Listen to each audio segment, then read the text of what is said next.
Bakit ka nandito? Oh my gosh, Celine. Sino may sabi na invited ang isang stranger na kagaya mo hindi namang anak mo? Oh my God! Stranger?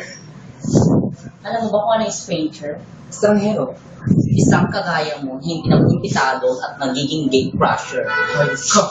Huwag na huwag mo akong sampalipin dahil hindi mo ako kaya. Dahil isa ka lang anak ng dayugdok, walang katulong tama.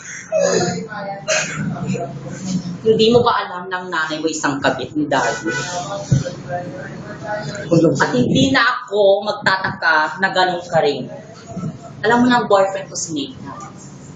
Bakit mo pa kailangang agawin?